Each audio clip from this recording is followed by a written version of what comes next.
Euclid विभाजन प्रमेय का, इसे इंग्लिश में Euclid division lemma, Euclid division lemma. सबसे पहले हम लोग जानते हैं कि ये लेमा यानी प्रमेय का मतलब क्या होता है। देखिए, गणित में प्रमेय का एक ऐसे कथन को कहते हैं जो कि पहले से ही सिद्ध किया जा चुका है और इसकी सहायता से हम लोग किसी बड़े परिणामों को सिद्ध करने के लिए एक यह सीढ़ी का काम करता है और इसी को हम लोग प्रमेय का कहते हैं। तो इस बात को अनुभव करने के लिए कि यूक्लिड विभाजन प्रमेय का क्या है, आइए हम लोग दो पूर्णांक लेते हैं 17 और 6 और इस पर विचार करते हैं। तो हम लोग देख रहे हैं कि अगर 17 को 6 से डिवाइड कर रहे हैं तो हम लोग का जो शेषफल है वो आर आ रहा है, शेषफल जो है वो 5 आ रहा है और जिसे हम लोग 2 से भाग दिए हैं। और एक चीज हम लोग पहले से जानते हैं, जो भाज्य बराबर होते हैं भाजक और इसको भागफल, इसे हम लोग 6 या 7th स्टैंडर्ड में पढ़ चुके हैं। और जो शेष बचता है उसको हम लोग शेषफल कहते हैं, रिमाइंडर। इसको क्वोशंट बोलते हैं, इसको डिविडेंड बोलते हैं और इसको डिविजर बोलते हैं। इसे हम लोग 6 या 7th स्टैंडर्ड में पढ़ चुके हैं।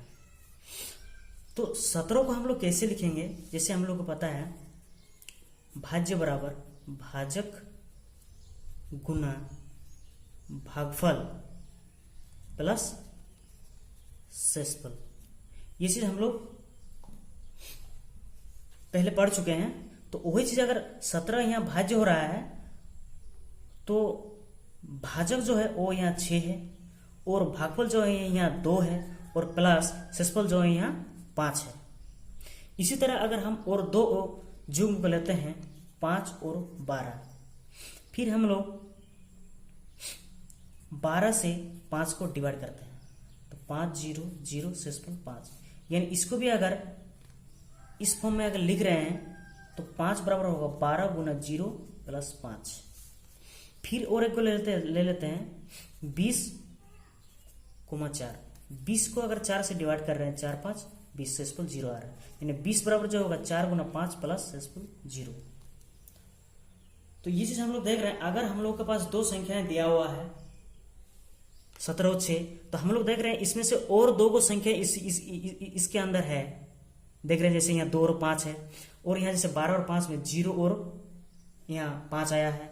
फिर यहाँ जो 4 और 20 में हम लोग देख रहे हैं 5 और 0 आया है। तो हम लोग देख रहे हैं अगर हम लोग पास दो पूर्णांक अगर दिया हुआ है तो हम लोग उसी में से ऐसी और संख्याएं मतलब पूर्ण संख्या विद्यमान है जो एक किसी पर्टिकुलर फॉर्म में है। और ये फॉर्म क्या है, जो कि हम लोग पहले ही ये वाला फॉर्म पढ़ चुके हैं, 6 या 7th स्टैंडर्ड में पढ़ चुके हैं। तो यही चीज यूक्लिड विभाजन प्रमेय क्या ने सबसे पहले अपने पुस्तक एलिमेंट में कहा था और इसी के चलते इसको यूक्लिड विभाजन प्रमेय क्या कहा जाता है।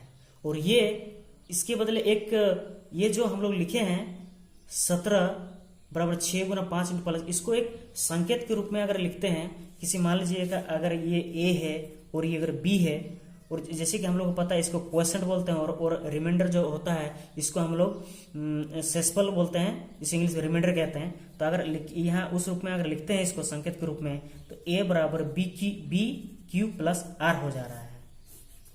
ये चीज हम लोग यहाँ देख रहे हैं। तो यूक्लिड विभाजन प्रमेय का यही चीज कह रहा है कि अगर हम लोग के पास 2 धनात्मक पूर्णांक ए और बी दिया हुआ है तो उसमें से ऐसी 2 संख्याएं हो सकती है कि वो हमेशा क्यू और आर जो है वो हमेशा उसमें विद्यमान होगा ही।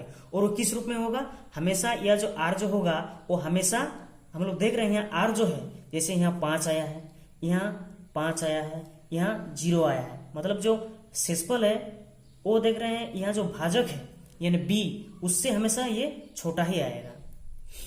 यहाँ जो है भागफल भी 0 हो सकता है, यानी Q भी 0 हो सकता है और R भी 0 हो सकता है, लेकिन R जो है हमेशा वो B से छोटा ही होगा। और R जो है 0 भी हो सकता है और 0 से बड़ा भी हो सकता है।